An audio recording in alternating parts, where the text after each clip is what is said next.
Hello प्यारे बच्चों, स्वागत है आपका आपके अपने चैनल फ्री डाइव में। अपने बेटे गतिमान आवेश तथा चुंबकत्व कर रहे थे। पिछले वीडियो में अपने धारावाही वृत्ताकार कुंडली के कारण उत्पन्न चुंबकीय क्षेत्र ज्ञात किया था बेटा, जिसके अंदर अपने पास क्या था, कुंडली के केंद्र पर उत्पन्न चुंबकीय क्षेत्र ज्ञात किया था, कुंडली के अक्ष के किसी बिंदु पर चुंबकीय क्षेत्र का मान ज्ञात किया था।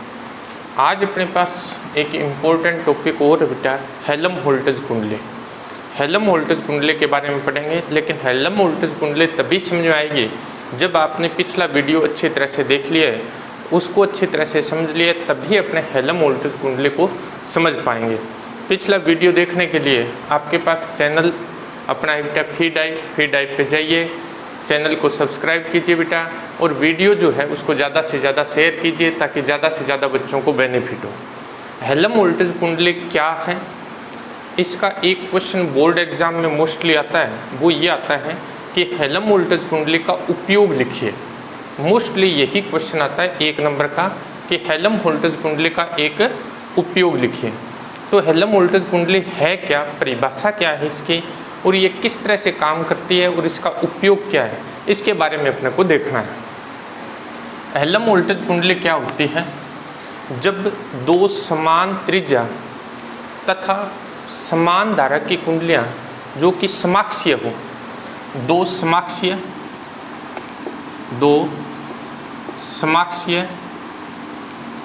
तथा समान त्रिज्या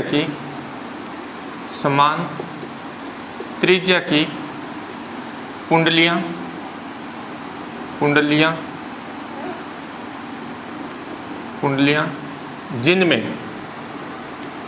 जिनमें समान प्रबलता की धारा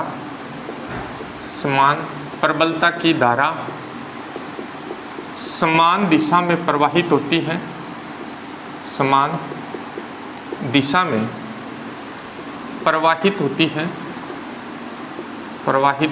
है और तथा उनके केंद्रों के बीच की दूरी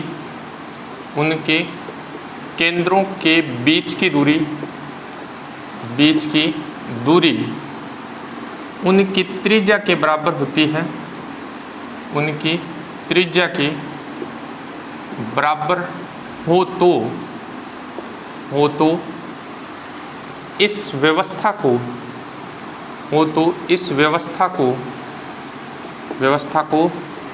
हेल्महोल्ट्ज़ कुंडली कहते हैं। देखिए बेटा, दो समाक्षीय जिनका अक्ष एक ही हो, दो समाक्षीय तथा समान त्रिज्या की कुंडलियाँ जिनमें समान प्रबलता की धारा समान दिशा में प्रवाहित होती है तथा उनके केंद्रों के बीच की जो दूरी है वो उनकी त्रिज्या के बराबर हो, तो ऐसी व्यवस्था जो है वो हेल्महोल्ट्ज़ कुंडली कहलाती है। किस तरह से, अपने पास दो कुंडलियाँ हैं, एक कुंडली अपने पास ये है, अपने दो कुंडलियाँ लेते हैं, एक कुंडली अपने पास ये, दूसरी कुंडली अपने पास ये है। इसका केंद्र अपने पास है C1, इसका केंद्र है C2, इसकी त्रिज्या R, इसकी भी त्रिज्या R, और इनके केंद्रों के बीच की दूरी भी अपने पास कितनी है, R। इसमें I प्रबलता की धारा एंटी क्लॉकवाइज, इसमें भी I प्रबलता की धारा एंटी क्लॉकवाइज प्रवाहित हो रही है। तो ये जो व्यवस्था होती है, इस व्यवस्था को क्या कहते हैं, हेल्महोल्ट्ज़ कुंडलियाँ कहते हैं। दोनों का अक्ष एक ही है, तो दोनों क्या है, समाक्षीय है, समान त्रिज्या की है, दोनों की त्रिज्या समान है, दोनों में समान प्रबलता की धारा I दोनों में धारा है, समान दिशा में दोनों में एंटी क्लॉकवाइज डायरेक्शन में धारा प्रवाहित हो रही है, समान दिशा में प्रवाहित हो, और उनके केंद्रों के बीच की दूरी, इनके बीच की जो दूरी है वो उनकी त्रिज्या के बराबर हो, तो इस व्यवस्था को क्या कहते हैं, हेल्महोल्ट्ज़ कुंडली कहते हैं। ये अपने पास हेल्महोल्ट्ज़ कुंडली है। अब इनका केंद्र या इनका मध्य बिंदु O है, O पर अपने पास चुंबकीय क्षेत्र कितना होगा, इसका मान ज्ञात करेंगे। O जो है प्रथम कुंडली के केंद्र से r/2 दूरी पर है। बिंदु O पर बिंदु O पर प्रथम कुंडली के कारण चुंबकीय क्षेत्र पिछले वीडियो में अपने किया था बेटा, जब कुंडली के केंद्र से अक्ष पर जो दूरी है वो r/2 हो तो चुंबकीय क्षेत्र कितना होगा। तो अपने पास आ जाएगा B1 इज इक्वल टू अपने पास आ जाएगा बच्चे 4/5√5 μ0 Ni अपॉन अपने पास क्या आ जाएगा R आ जाएगा। ये अपने पास इस प्रथम कुंडली के कारण O पर चुंबकीय क्षेत्र आ गया। इसकी दिशा जो है वो अपने पास ये हो जाएगी। कैसे? धारा की दिशा में अंगुलियों को मोड़ेंगे। ये कुंडली इस तरह से रखी हुई है, ऐसे रखी हुई है, धारा ऐसे बह रही है प्रथम कुंडली में। तो कुंडली धारा की दिशा में अंगुलियों को मोड़ेंगे, अंगूठा चुंबकीय क्षेत्र की दिशा को व्यक्त करेगा। तो B पर चुंबकीय क्षेत्र की दिशा ये आ गई। अब बिंदु O पर दूसरी कुंडली के कारण चुंबकीय क्षेत्र, दूसरी कुंडली के कारण चुंबकीय क्षेत्र अपने पास आ जाएगा vector V2 is equal to 4/5√5 μ0 Ni upon R। ये अपने पास चुंबकीय क्षेत्र आ जाएगा इस बिंदु पर। इसकी जो दिशा होगी वो भी अपने पास यही होगी, यानी दोनों ही कुंडलियों के कारण O पर उत्पन्न चुंबकीय क्षेत्र की दिशा जो है वो समान होगी। तो अपने पास O पर परिणामी चुंबकीय क्षेत्र, O पर परिणामी चुंबकीय क्षेत्र आ जाएगा BO is equal to B1 plus B2, B1 plus क्या आ जाएगा B2। तो O पर परिणामी चुंबकीय क्षेत्र का मान अपने पास आ जाएगा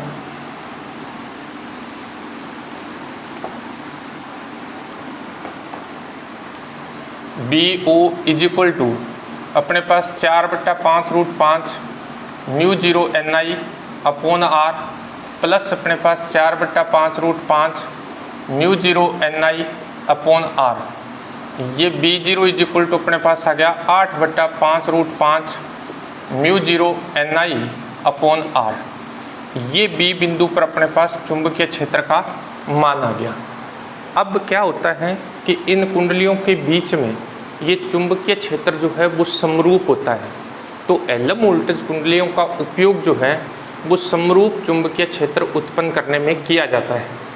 इनके मध्य में चुंबकीय क्षेत्र का मान जो है वो क्या रहता है, समरूप रहता है। इसलिए इनका उपयोग जो है वो समरूप चुंबकीय क्षेत्र उत्पन्न करने में किया जाता है। एक बार तो ये पूछा गया था कि हेलम वोल्टेज कुंडलियों का उपयोग लिखिए। एक बार ये पूछा गया था कि उस उपकरण का नाम बताइए जिसकी सहायता से समरूप चुंबकीय क्षेत्र उत्पन्न किया जाता है। तो समरूप चुंबकीय क्षेत्र उत्पन्न करने की एक युक्ति हो गई अपने पास है हेलम वोल्टेज कुंडली। इसको अगर अपने ग्राफ के द्वारा प्रदर्शित करें तो अपने यूं प्रदर्शित कर सकते हैं ग्राफ के द्वारा।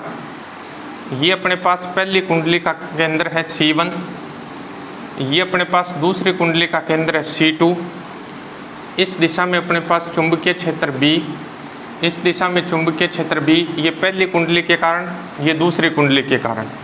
पहली कुंडली के कारण चुंबकीय क्षेत्र का मान यह आ जाएगा अपने पास। अपने जानते हैं धारावाही वर्ताकार कुंडली के केंद्र पर चुंबकीय क्षेत्र अधिकतम होता है, जैसे जैसे अपने दूर जाते हैं चुंबकीय क्षेत्र कम होता जाता है। दूसरी कुंडली के कारण चुंबकीय क्षेत्र का मान अपने पास यह आ जाएगा। इनके बीच में जो परिणामी चुंबकीय क्षेत्र आएगा वो ये आएगा, ये परिणामी चुंबकीय क्षेत्र है, परिणामी चुंबकीय क्षेत्र। ये परिणामी चुंबकीय क्षेत्र जो है वो लगभग नियत प्राप्त होता है, लगभग नियत प्राप्त होता है, मतलब समरूप प्राप्त होता है। अतः इन कुंडलियों का उपयोग जो है वो समरूप चुंबकीय क्षेत्र उत्पन्न करने में किया जाता है। ये अपने पास हेलम वोल्टेज कुंडली है। हेलम वोल्टेज कुंडली होती क्या है? दो समाक्षीय तथा समान त्रिज्या की कुंडलियाँ जिनमें समान प्रबलता की धारा समान दिशा में प्रवाहित होती है, समान प्रबलता की धारा है समान दिशा में प्रवाहित होती है, तथा जिनके केंद्रों के बीच की जो दूरी है वो उनकी त्रिज्या के बराबर हो, तो ऐसी कुंडलियों को अपने क्या कहते हैं? हेलम वोल्टेज कुंडली कहते हैं। और इनके मध्य बिंदु पर जो चुंबकीय क्षेत्र उत्पन्न होता है उसकी वैल्यू ये है अपने पास। इसको अपने चेंज भी कर सकते हैं। चेंज कैसे कर सकते हैं, इसको ऊपर नीचे मैं 2 से मल्टीप्लाई कर दूं तो ये अपने पास रहेगा 16/5√5 इंटू μ0 Ni/2r हो जाएगा। ये केंद्र पर उत्पन्न चुंबकीय क्षेत्र है। और इसको जब हल करेंगे 5 इंटू √2 का जो मान है 2.23 के लगभग आ जाएगा। तो 5 दूनी 10, ये 1.437 के लगभग आता है। इसको पूरा हल कर लेंगे तो ये केंद्र पर उत्पन्न चुंबकीय क्षेत्र का इतने गुणा होता है। मतलब ये अपने पास जाएगा 16/5√5 इंटू BC, सेंटर पर उत्पन्न चुंबकीय क्षेत्र का इतने गुणा होता है। मतलब ये जो लाइन आएगी ये इन दोनों से क्या रहेगी, थोड़ी सी ऊपर रहेगी, क्योंकि ये चुंबकीय क्षेत्र केंद्र पर इन दोनों के केंद्रों से उत्पन्न चुंबकीय क्षेत्र से अधिक होता है। तो ये था बेटा अपने पास हेल्महोल्ट्ज़ कुंडली। अब अपने पास एक बड़ा इम्पोर्टेंट टॉपिक आता है जो आगे कई क्वेश्चनों में अपने काम आना है। चुंबकीय क्षेत्र में आवेशित कण पर चुंबकीय बल। चुंबकीय क्षेत्र में आवेशित कण पर चुंबकीय बल।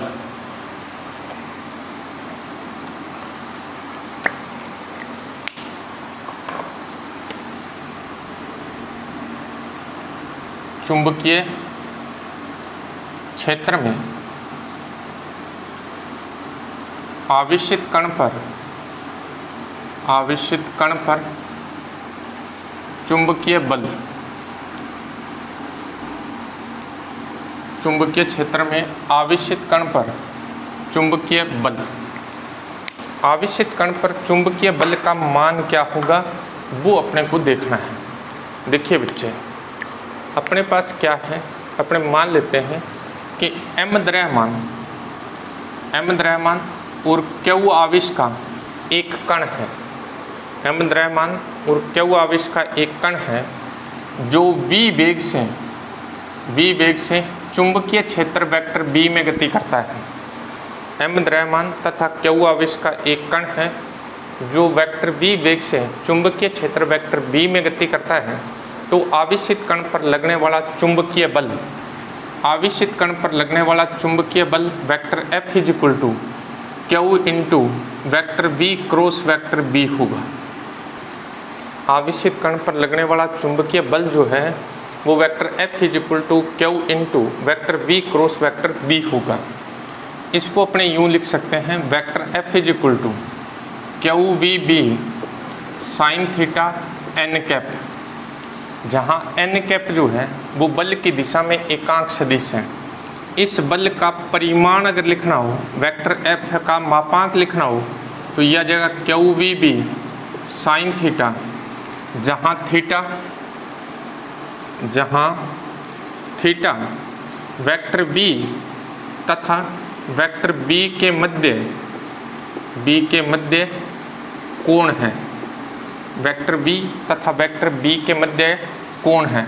ये अपने पास क्या आ गया, चुंबकीय बल का मान आ गया। अब अपने क्या करना है, अपने को विशेष स्थितियां देखनी हैं जो बड़ी इम्पोर्टेंट हैं। विशेष स्थितियों में बच्चे नंबर 1, एक नंबर अपने पास, यदि आवेशित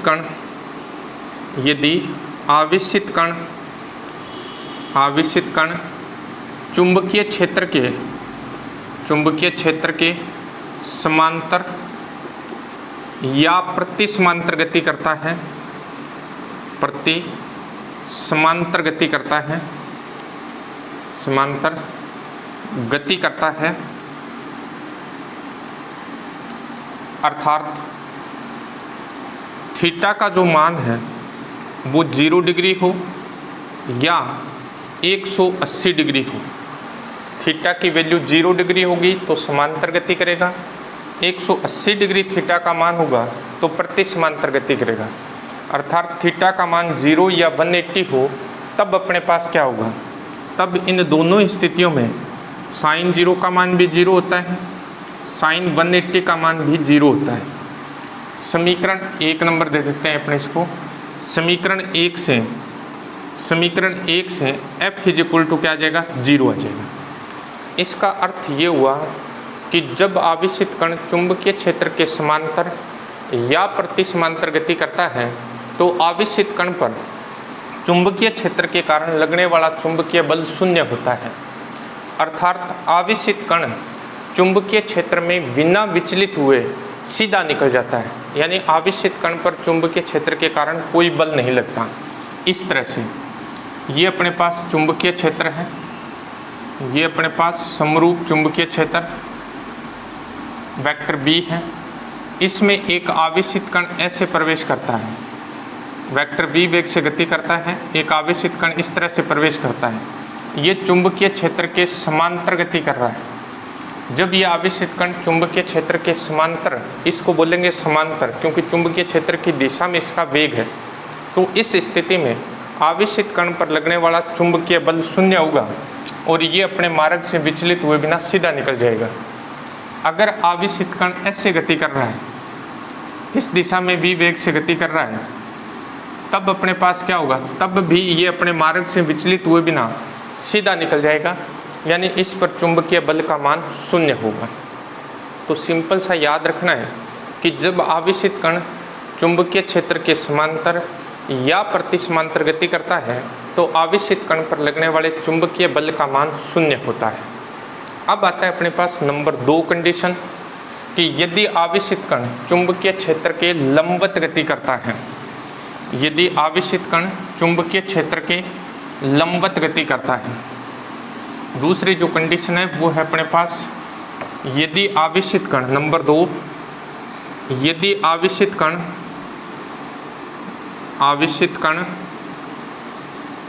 चुंबकीय क्षेत्र के लंबवत गति करता है, लंबवत गति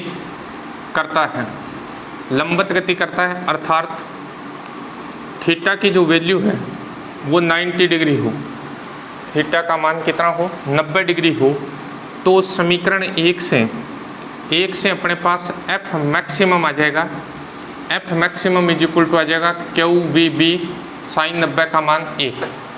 एफ मैक्सिमम इस स्थिति में आवेशित कण पर लगने वाले चुंबकीय बल का मान अधिकतम होगा, यानी मैक्सिमम मैग्नेटिक फोर्स जो है वो एक्सपीरियंस होगा उसके द्वारा। अब बल एक सदिश राशि है तो इसकी दिशा क्या होगी इसके बारे में अपने बात करेंगे। अपने चुंबकीय क्षेत्र को क्रॉस द्वारा दिखाते हैं बेटे। क्रॉस से जब चुंबकीय क्षेत्र को दिखाएंगे तो ये चुंबकीय क्षेत्र कागज के तल के लंबवत नीचे की ओर होगा। जब अपने चुंबकीय क्षेत्र को क्रॉस से प्रदर्शित करते हैं तो ये चुंबकीय क्षेत्र के लंबवत नीचे की तरफ होगा, यानी चुंबकीय क्षेत्र जो है वो तल के लंबवत नीचे की तरफ है। चुंबकीय क्षेत्र तल के लंबवत नीचे की तरफ है। एक आवेशित कण v वेग से इसके अंदर प्रवेश करता है, यानी चुंबकीय क्षेत्र की दिशा नीचे की तरफ हो गई, आवेशित कण के वेग की दिशा ये हो गई, दोनों एक दूसरे के क्या हो गए, लंबवत। तो जब इसमें ये प्रवेश करेगा तो इस आवेशित कण पर चुंबकीय बल लगेगा। उस चुंबकीय बल की दिशा दाहिने हाथ के नियम से ज्ञात करेंगे। चुंबकीय बल की दिशा दाहिने हाथ के नियम से ज्ञात करेंगे। अंगूठा धनावेश की गति की दिशा को व्यक्त करे, अंगूठा धनावेश की गति की दिशा को व्यक्त करे, अंगुलियां चुंबकीय क्षेत्र की दिशा को व्यक्त करें, तो हथेली पर डाला गया लंब बाहर की तरफ चुंबकीय बल की दिशा को व्यक्त करेगा। अंगुलियां चुंबकीय क्षेत्र की दिशा में है, अंगूठा धनावेश की गति की दिशा में है, तो बल ऊपर की तरफ लगेगा इससे, मतलब तीनों एक दूसरे के लंबवत हो गए। ये चुंबकीय क्षेत्र की दिशा हो गई, ये आवेशित कण के वेग की दिशा हो गई, तो ये क्या हो गई, चुंबकीय बल की दिशा, मतलब तीनों एक दूसरे के से लंबवत हो जाएंगे। तो जैसे ही आवेशित कण इसमें प्रवेश करेगा, बल जो है आवेशित कण के वेग के लंबवत लगेगा। लंबवत लगेगा तो इसका मार्ग बदलेगा, जैसे ही मार्ग बदलेगा बल फिर लंबवत लगेगा, फिर मार्ग बदलेगा। तो ऐसे करते करते ये आवेशित कण इस चुंबकीय क्षेत्र में वर्ताकार पथ में गति करने लग जाता है, यानी इस तरह की स्थिति उत्पन्न हो जाती है। आवेशित कण जो है वो चुंबकीय क्षेत्र में क्या करता है, वर्ताकार पथ में गति करता है। इसके प्रत्येक बिंदु पर वेग की जो दिशा होगी वो स्पर्श रेखा के अनुदिश होगी, और इस पर जो बल लगेगा वो इस वेग के लंबवत लगेगा। यानी वेग की दिशा स्पर्श रेखा के अनुदिश, और जो बल लगेगा वो अपने पास क्या होगा, इस वेग के लंबवत लगेगा। वेग के लंबवत लगेगा मतलब केंद्र की तरफ लगेगा। इस तरह से वेग स्पर्श रेखा के अनुदिश और बल जो है वो क्या होगा, इस वर्ताकार पथ के केंद्र की तरफ होगा।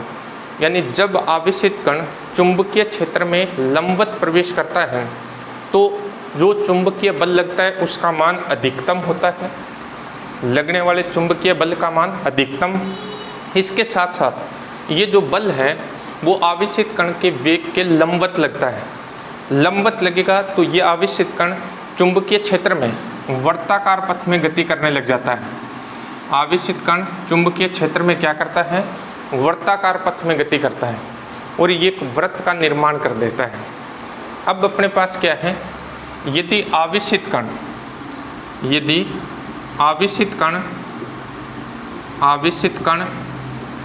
चुंबकीय क्षेत्र में r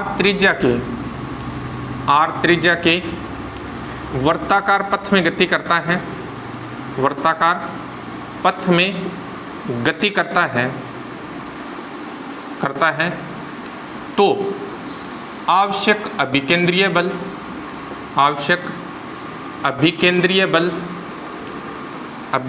बल चुंबकीय बल से प्राप्त होता है। जब वर्ताकार पथ में कोई वस्तु गति करती है तो उसको गति के लिए अभिकेंद्रीय बल की आवश्यकता होती है। इसे भी अभिकेंद्रीय बल की आवश्यकता होगी और ये अभिकेंद्रीय बल ये चुंबकीय बल प्रदान करेगा। यानी आवेशित कण को वर्ताकार पथ में गति के लिए जिस अभिकेंद्रीय बल की आवश्यकता होगी वह अभिकेंद्रीय बल इसको कहाँ से प्राप्त होगा, इस चुंबकीय बल से प्राप्त होगा। m द्रव्यमान का कण है v वेग से यदि r त्रिज्या के वर्ताकार पथ में गति करता है, r त्रिज्या के वर्ताकार पथ में गति करता है तो अभिकेंद्रीय बल अपने पास हो जाएगा mv² बटा r और ये बराबर अपने पास आ जाएगा QVB। ये किसके इक्वल हो जाएगा, QVB के। इससे अपने वर्ताकार पथ की त्रिज्या ज्ञात कर लेंगे। वर्ताकार पथ की त्रिज्या r इज इक्वल टू अपने पास आ जाएगा mv/QB। बड़ा इम्पोर्टेंट फॉर्मूला बेटा। जब आवेशित कण चुंबकीय क्षेत्र में लंबवत प्रवेश करता है तो आवेशित कण चुंबकीय क्षेत्र में वर्ताकार पथ में गतिशील हो जाता है। उस वर्ताकार पथ की जो त्रिज्या है वो r इज इक्वल टू अपने पास होती है mv/QB। अब देखिए mv अपने पास क्या है, mv होता है संवेग, आवेशित कण का संवेग, आवेशित कण का संवेग अपने पास होता है p is equal to mv। तो अपने इस फॉर्मूले को ऐसे भी लिख सकते हैं r is equal to p/QB। संवेग और गतिज ऊर्जा में संबंध होता है, संवेग तथा गतिज ऊर्जा में संबंध से,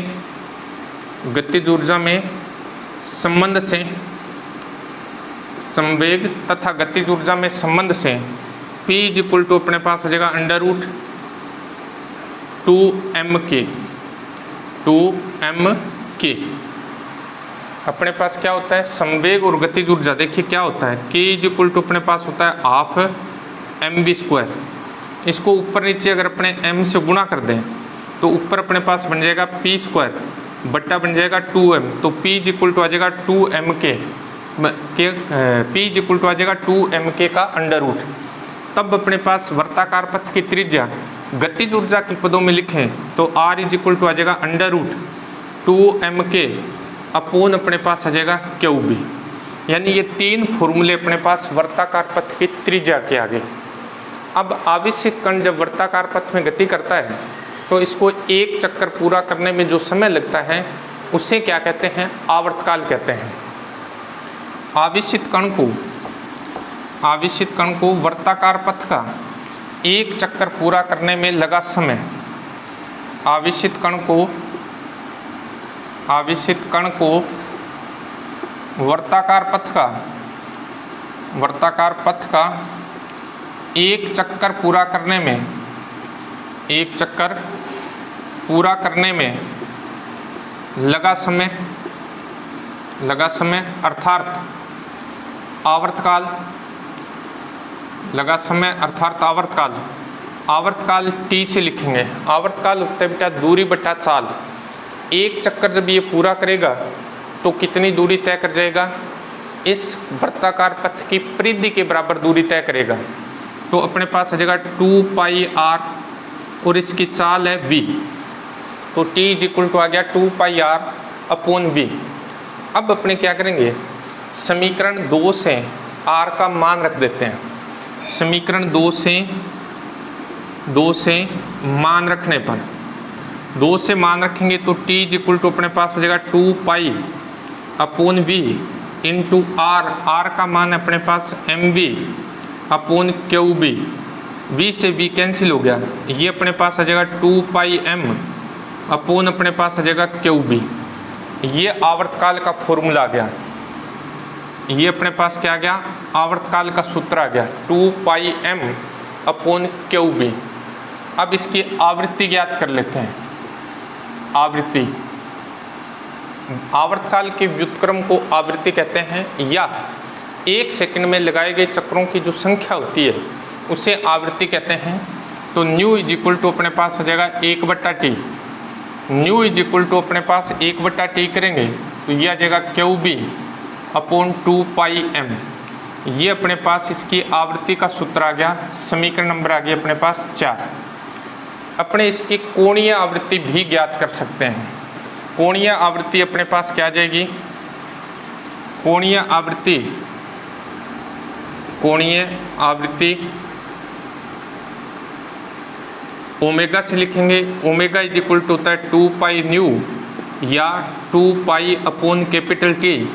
दोनों में से किसी एक फॉर्मूले में या तो न्यू का मान यहाँ रख लीजिए, या जो ये टी का मान ज्ञात किया है ये यहाँ रख लीजिए। तो ओमेगा इज इक्वल टू अपने पास आ गया 2 पाई, मैं न्यू का मान रख देता हूँ, ये अपने पास है qb अपॉन 2 पाई m। ये 2 पाई से 2 पाई कैंसिल हो गया, ओमेगा इज इक्वल टू आ गया qb अपॉन m। ये कोणीय आवृत्ति का फॉर्मूला आ जाता है। अब देखिए बेटा, यहाँ से एक क्वेश्चन आता होता है, सिंपल सा क्वेश्चन आता है बेटा। यहाँ ध्यान रखना है कि ये आवर्तकाल और आवृत्ति जो है वो कण के वेग पर निर्भर नहीं करते हैं। आवर्तकाल और आवृत्ति का मान जो है वो वेग पर निर्भर नहीं करते हैं। आवर्तकाल तथा आवृत्ति का मान, आवृत्ति का मान आवेशित कण के, आवेशित कण के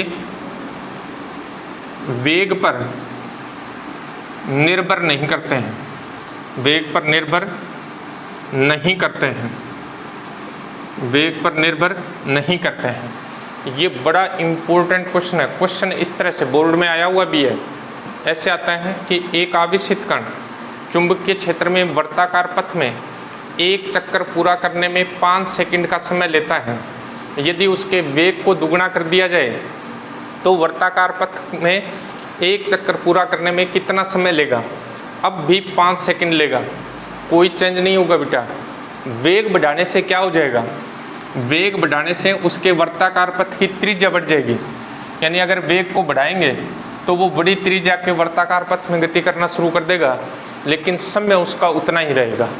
वेग को कम कर दें तो वो छोटे वर्ताकार पथ में गति करना शुरू कर देगा, लेकिन उसका समय उतना ही रहेगा।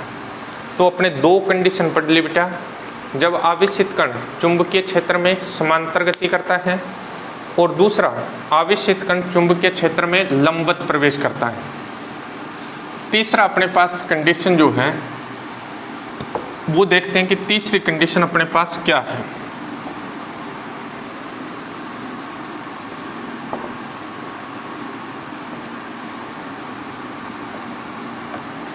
तीसरी कंडीशन अपने पास, जब आवेशित कण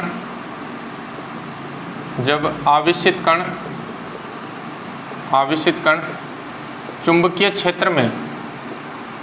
क्षेत्र में न्यून कोण पर प्रवेश करता है, न्यून कोण पर प्रवेश करता है अर्थात theta is greater than 0 less than 90 हो, थीटा का मान 0 से बड़ा हो और 90 से छोटा हो, तब अपने पास इस पर लगने वाला जो चुंबकीय बल होगा वो F is equal to QVB sine theta होगा। इस तरह की स्थिति होगी। अपने पास एक आवेशित कण है जो चुंबकीय क्षेत्र में न्यून कोण पर प्रवेश करता है। ये x अक्ष, y अक्ष और ये z अक्ष, ये अपने पास मूल बिंदु। अपने पास इसमें जो चुंबकीय क्षेत्र है, चुंबकीय क्षेत्र की दिशा x अक्ष के अनुदिश है। चुंबकीय क्षेत्र की जो दिशा है वो x अक्ष के अनुदिश है। इसमें एक आवेशित कण v वेग से प्रवेश करता है। आवेशित कण v वेग से प्रवेश करता है और ये चुंबकीय क्षेत्र के साथ इसका वेग जो है वो थीटा कोण बनाता है। एक आवेशित कण इस चुंबकीय क्षेत्र में, क्या वो आवेश का कण चुंबकीय क्षेत्र में v वेग से प्रवेश करता है और ये आवेशित कण का जो वेग है वो चुंबकीय क्षेत्र के साथ थीटा कोण बनाता है। तो आवेशित कण के वेग के, आवेशित कण के वेग के दो घटक होंगे।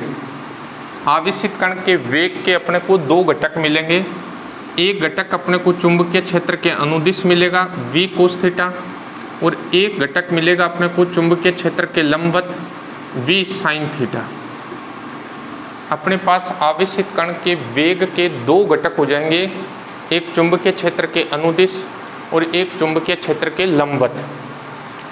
अब देखिए, इन घटकों के कारण आवेशित कण पर बल क्या लगेगा। जो चुंबकीय क्षेत्र के लंबवत घटक है उसके कारण बल का मान, बल होता है आवेश इंटू वेग, लंबवत वेग है v sign theta into b into sine, यहाँ जो कोण आएगा वो इन दोनों के बीच का कोण आएगा, यानी v साइन थीटा और v साइन थीटा की दिशा ये है, b की दिशा ये है, इन दोनों के बीच का कोण है 90 डिग्री का। यहाँ अपने पास आ जाएगा 90।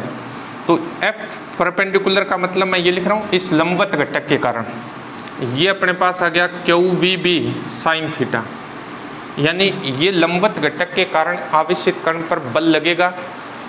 दूसरा अपने पास है F पैरेलल, जो समांतर घटक है उसके कारण QV cos theta into B into sine, यहाँ कोण आएगा इन दोनों के बीच का, V कोस थीटा और B के बीच का। V कोस थीटा की दिशा ये, B की दिशा भी ये, तो इन दोनों के बीच का कोण है 0 डिग्री। तो इनके कारण जो बल लगेगा, यानी इस घटक के कारण बल लगेगा 0।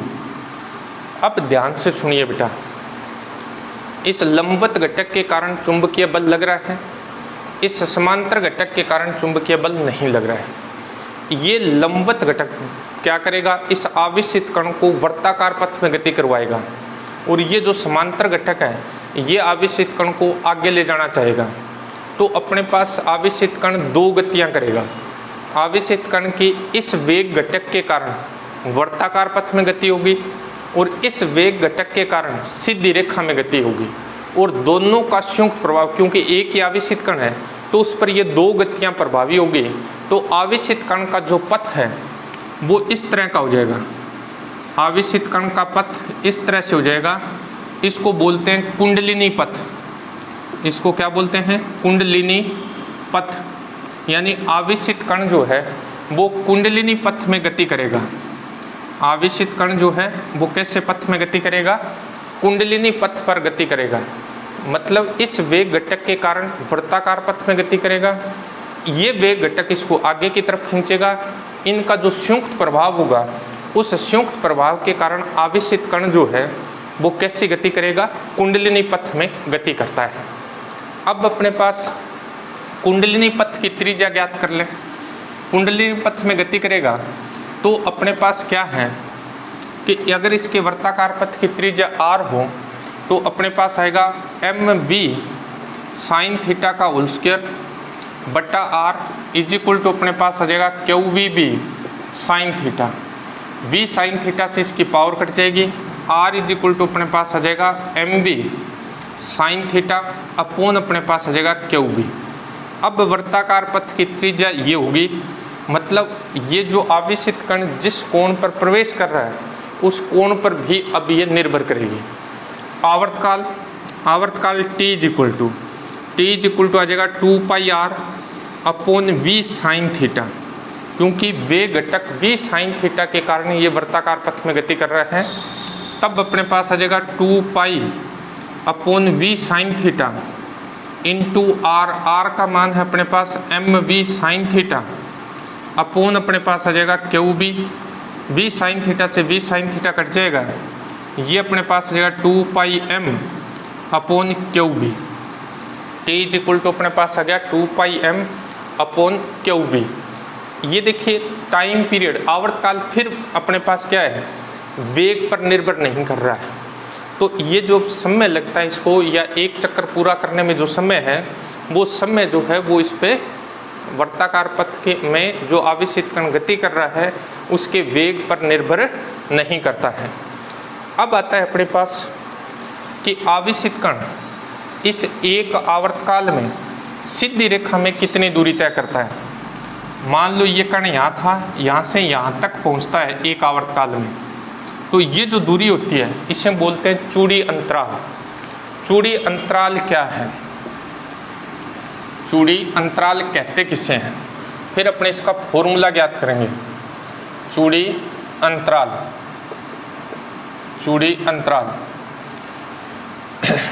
इसको बोलते हैं बच्चे pitch of helix. Pitch of helix, pitch of helix. आवर्तकाल टी में आवेशित कण द्वारा चुंबकीय क्षेत्र की दिशा में तय की गई दूरी चूड़ी अंतराल कहलाती है। आवर्तकाल टी में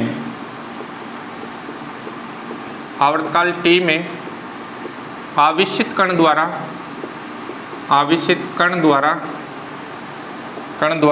चुंबकीय क्षेत्र की दिशा में तय की गई दूरी चूड़ी अंतराल कहलाता है। ये दूरी है, तो दूरी बराबर होता है बेटा चाल गुणा समय। दूरी बराबर होता है चाल गुणा समय। तो दूरी को अपने r से लिखेंगे, चूड़ी अंतराल को। चाल चुंबकीय क्षेत्र की दिशा में जो चाल है वो है v cos थीटा। समय अपने पास है 2 पाई m अपॉन अपने पास आ जाएगा क्यू बी। ये अपने पास क्या आ गया, चूड़ी अंतराल का फॉर्मूला आ गया। ये था बेटा अपने पास जब आवेशित कण चुंबकीय क्षेत्र में गति करता है तो आवेशित कण पर लगने वाला चुंबकीय बल। अब आता है अपने पास लोरेंज बल। लोरेंज बल किससे कहते हैं, लोरेंज बल के बारे में अपने को पढ़ना है बेटा। नेक्स्ट टॉपिक अपना है बेटे लोरेंज बल।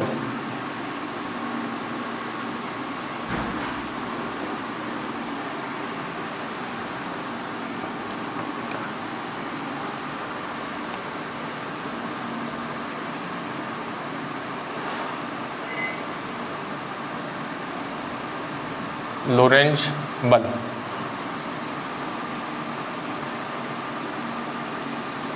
Lorentz force. लोरेंज बल है क्या चीज, जब आवेशित कण ऐसे क्षेत्र में गति करता है जहां विद्युत क्षेत्र तथा चुंबकीय क्षेत्र दोनों उपस्थित हो, तो आवेशित कण पर विद्युत क्षेत्र के कारण विद्युत बल तथा चुंबकीय क्षेत्र के कारण चुंबकीय बल लगता है। आवेशित कण पर लगने वाले कुल बल को लोरेंज बल कहते हैं। यदि आवेशित कण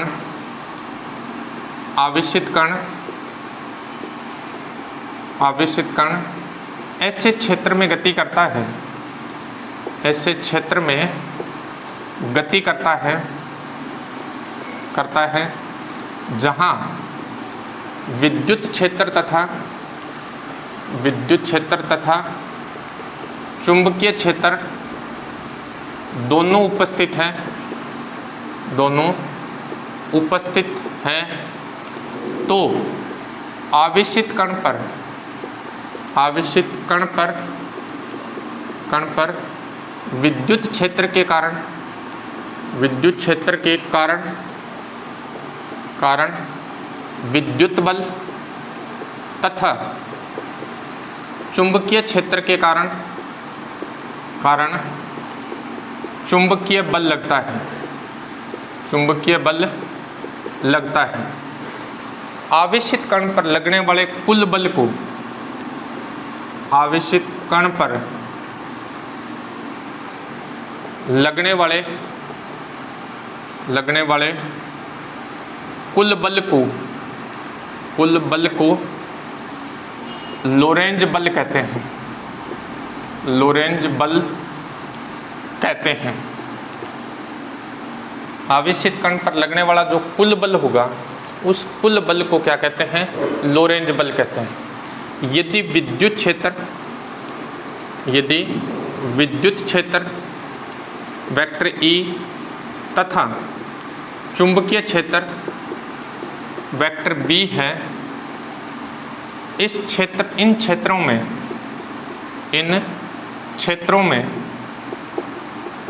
में m द्रव्यमान Q आवेश का कण वेक्टर V वेग से गति करता है, V वेग से गति करता है तो विद्युत बल आवेशित कण पर विद्युत बल हो जाएगा vector Fe is equal to Q vector E।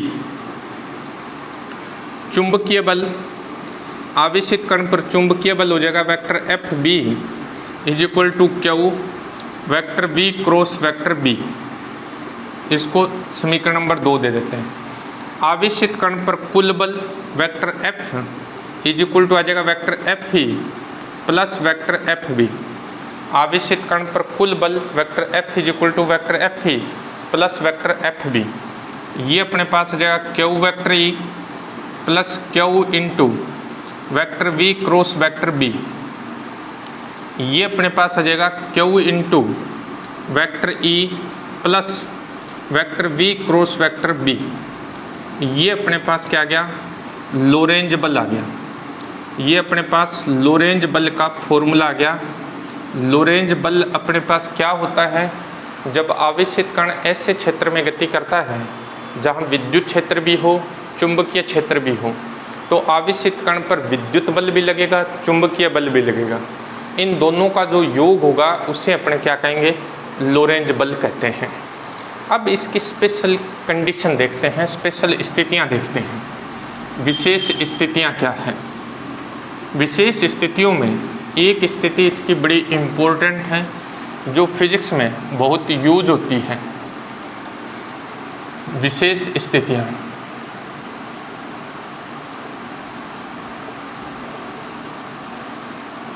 Number 1, यदि आवेशित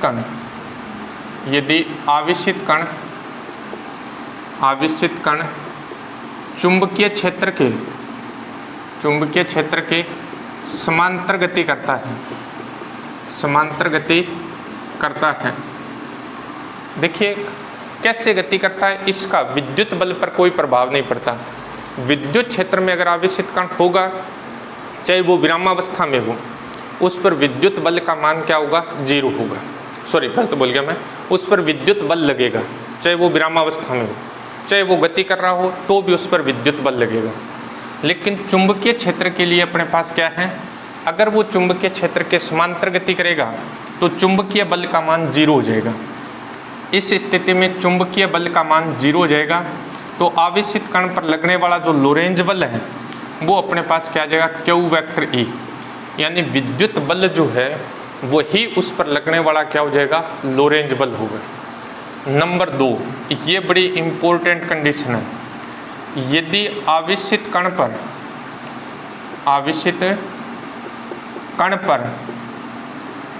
परिणामी बल शून्य है, परिणामी बल का मतलब ये बल जो है इसका मान क्या है, 0 है, 0 है। आवेशित कण चुंबकीय क्षेत्र के लंबवत गति करता है, अगर वो लंबवत गति कर रहा है चुंबकीय क्षेत्र के, तो चुंबकीय बल का मान भी अधिकतम होगा, आवेशित कण पर विद्युत बल लगेगा ही लगेगा। फिर भी परिणामी बल का मान 0 है, आवेशित कण चुंबकीय क्षेत्र के लंबवत गति करता है, तो आवेशित कण पर लगने वाले विद्युत बल तथा चुंबकीय बल का परिमाण बराबर तथा दिशा विपरीत होगी।